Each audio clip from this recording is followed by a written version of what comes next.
I stumbled across instructions. I have to recite a prayer, and of course, as with all rituals, some sacrifice is involved. Usually that means wine or food, or in some cases a live animal. In this case, the sacrifice is rather more costly. The life of the person performing the ritual.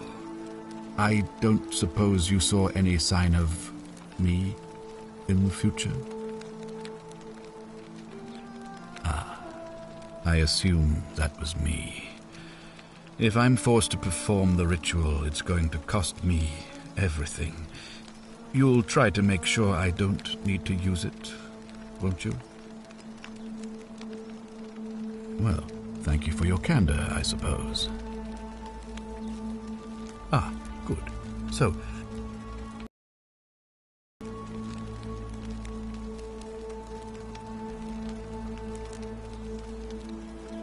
wonderful. Oh.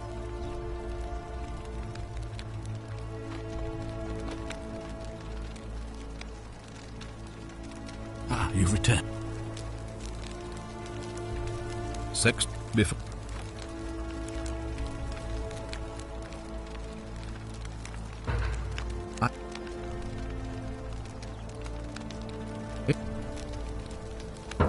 I've had plenty of time to think.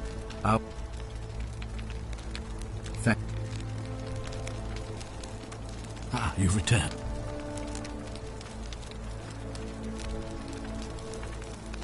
Ask then. Of course.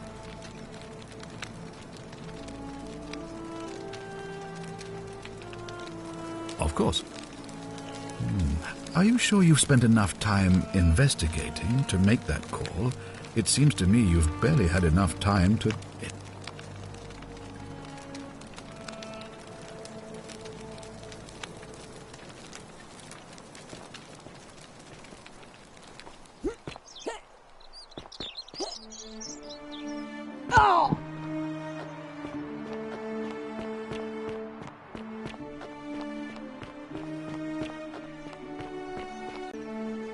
Help!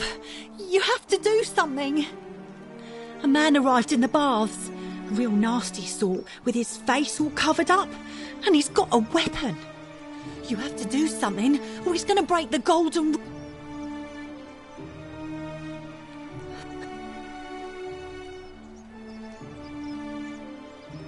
What?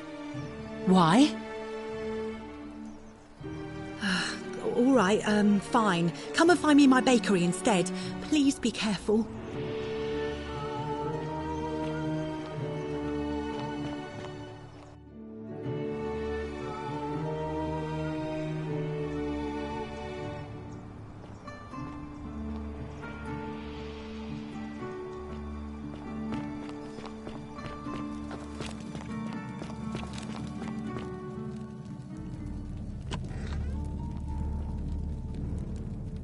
Stop right there. I'm looking for Tiberius Quint...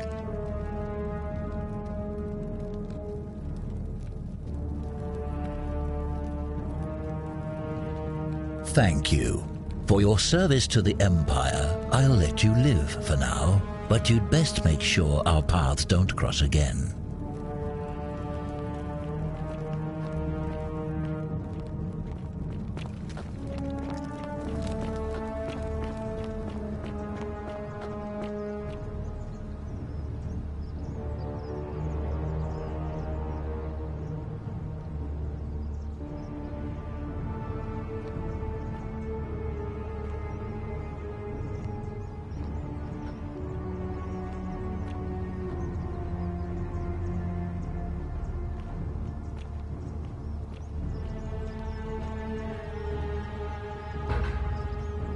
Curse you, cultist!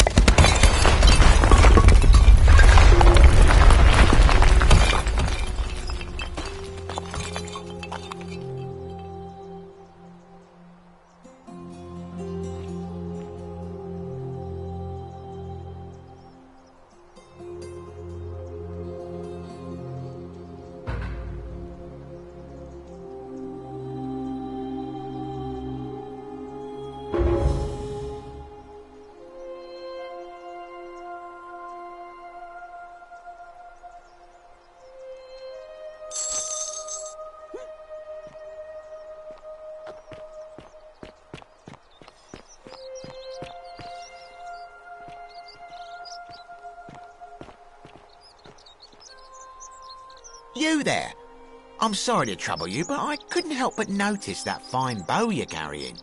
No idea how you managed to get your hands on it, especially in the light of our dear old magistrate's ban, but I'm impressed. And before you ask, no, I wouldn't dream of trying to buy it from you. I have no use for a wooden bow myself. But I would like to propose a joint business venture of sorts. Tell me, do you have any idea how people here end up as golden statues?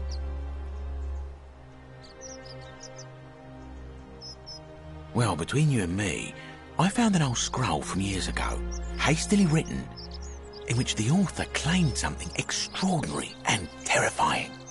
He wrote that when the golden rule is broken, statues spring to life all over the city, wielding golden bows and begin firing golden arrows at the inhabitants. Supposedly, 1 or 2 of those arrows is enough to turn a full-grown man into gold. Now, of course, that is a travesty, a terrible, horrible waste of human life, which has to be stopped. And yet, on the other hand, I can't help but think of a tale told by that Greek fella Aesop, the goose that laid the golden egg. With the ability to transmute organic matter into gold, one could create infinite wealth. Use your imagination, golden animals, insects, trees and plants. The Midas touch without the drawbacks. We are talking riches beyond imagining. And even if we were to split all those riches between the 2 of us, half of infinite wealth is still infinite. Interested?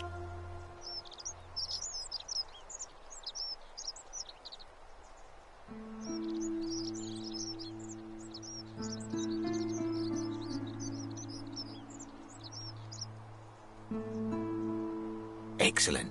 So the first question is, how do we get our hands on one of those golden bows? Now, I have a plan, but first, tell me, are you familiar with the story of the goddess Diana? Good. Then none of this should be a surprise to you. Diana is our goddess of the hunt, the moon, and the underworld, depending on who you ask. The one thing priests and poets agree on is that she carried with her a golden bow and a quiver of golden arrows. And it just so happens that there is a shrine of Diana in this very forum, with a prominent statue of the goddess herself. And would you like to guess what she's holding in her hand? Precisely.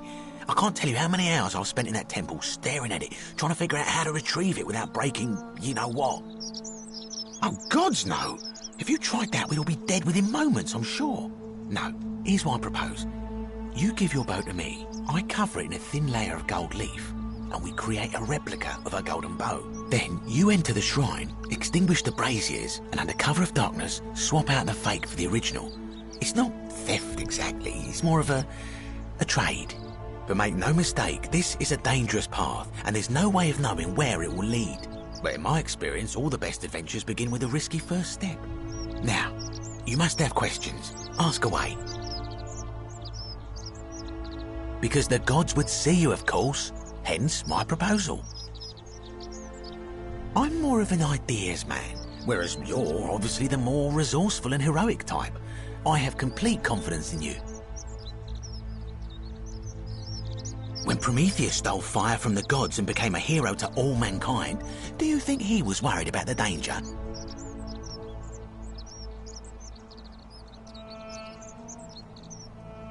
So, are you in, partner?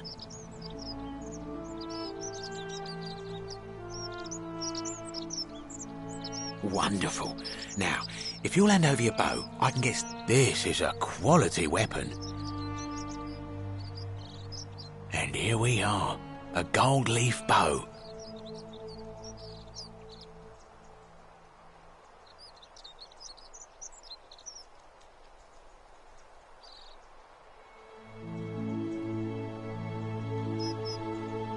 Now I've gone and unlocked the Shrine of Diana for you, so as quick as you can, head on inside.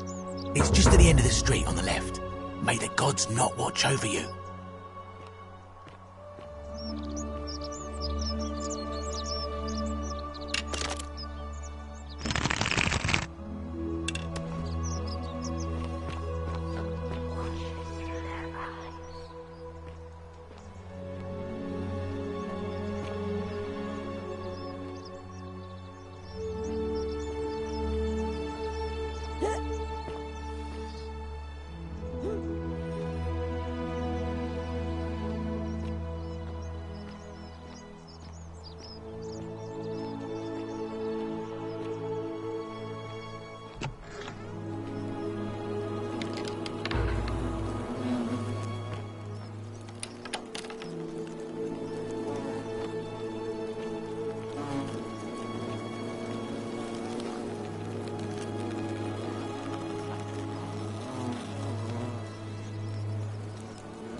You, partner.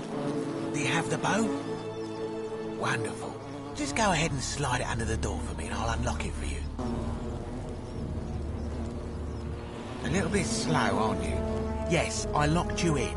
And until you give me my bow, you're going to stay in there, like Tantalus in Tartarus.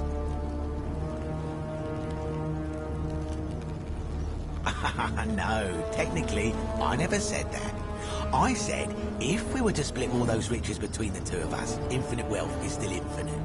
It's hardly my fault if you can't tell the difference between a hypothetical and a promise, now is it? Oh, I do love a good loophole.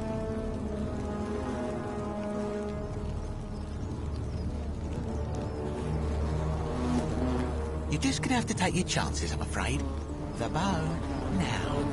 And don't even think about giving me the fake one. I'll recognise my own handiwork.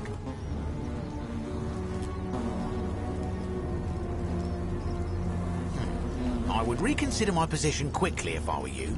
I'm not sure if you noticed, but you're stuck in there with a hornet's nest, and they can be rather aggressive toward intruders. You know, some say it takes 27 hornet stings to kill a man, but I always wondered how anyone could have known that. Let's find out how many it takes to kill a woman, shall we?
My beloved Galatea, I write this so that one day, when we're finally together, you will understand what I've done and why I had to do it.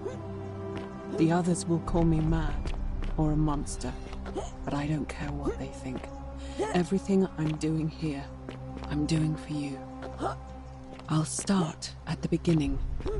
Soon after my arrival here, as I walked down a corridor lined with golden statues, I thought I heard a whisper behind me. A rasp of air, as if vocal cords of metal strained to say a word or two. I tried to dismiss the idea, tried to concentrate on my work as the city's medic,